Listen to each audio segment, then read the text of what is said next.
بسم اللہ الرحمن الرحیم۔ ناظرین، آج کا چوتھا ولاگ آپ کے سامنے پیش کیا جا رہا ہے۔ حکم اول قصاص، یہ ہے ہیڈنگ، پیج ہے 434۔ بسم اللہ الرحمن الرحیم۔ معارف القرآن جلد اول، سورۃ الفاتح سے لے کر سورۃ البقرہ، پارہ اول تا پارہ تیسرا، رکوع 8واں۔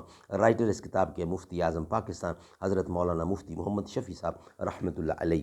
بسم اللہ الرحمن الرحیم۔ الحمد للہ وکفا وسلام علی عبادہ الذین اصطفیٰ۔ قال النبی صلی اللہ علیہ وسلم خیرکم من تعلم القرآن وعلمہ۔ ماند خامہ تیری زباں پر ہے حرف غیر، ماند خامہ تیری زباں پہ ہے حرف غیر، بیگانہ شے پہ نازش بے جا بھی چھوڑ دے۔ چھوڑا نہیں خودی کو دوڑے خدا کے پیچھے، آسان کو چھوڑے بندے مشکل کو ڈھونڈتے ہیں۔ حکم اول قصاص، اے ایمان والو، پیج 434، ویلاگ نمبر 4۔ اے ایمان والو، تم پر قانون قصاص فرض کیا جاتا ہے۔ مقتولین بقتل عمد کے بارے میں، یعنی ہر آزاد آدمی قتل کیا جاوے ہر دوسرے آزاد آدمی کے عوض میں، اور اسی طرح ہر غلام دوسرے ہر غلام کے عوض میں، اور اسی طرح ہر عورت دوسرے ہر عورت کے عوض میں۔ گویا قاتلین بڑے درجے کے اور مقتولین چھوٹے درجے کے ہوں۔ جب بھی سب سے برابر قصاص لیا جاوے گا، یعنی قاتل کو سزا میں قتل کیا جاوے گا۔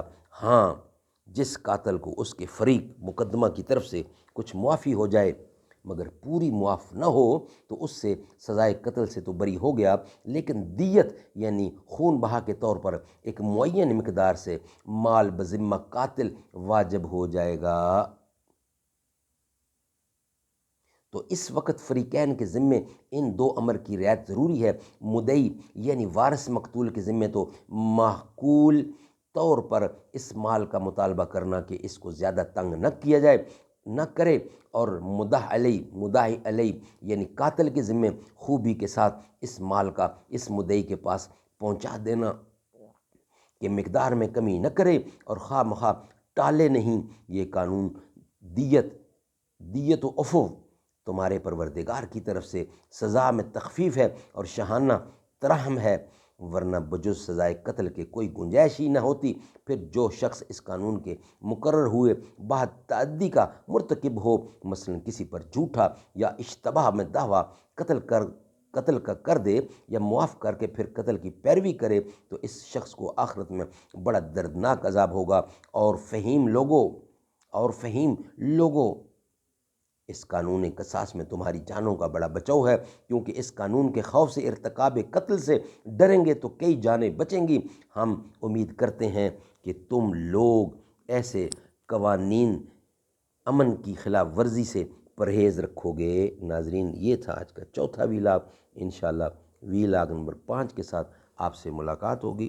ویلاگ نمبر 4 ہمارا کمپلیٹ ہوا، 5واں ویلاگ آپ کے سامنے رکھنے کو ہم جا رہے ہیں۔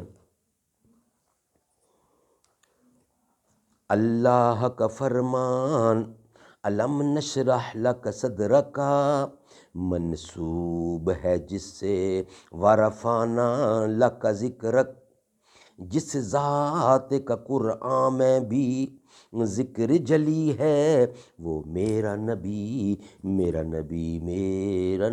ہے۔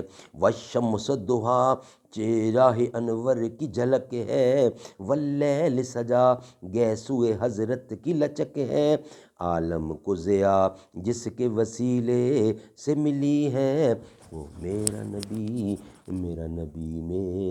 نبی ہے۔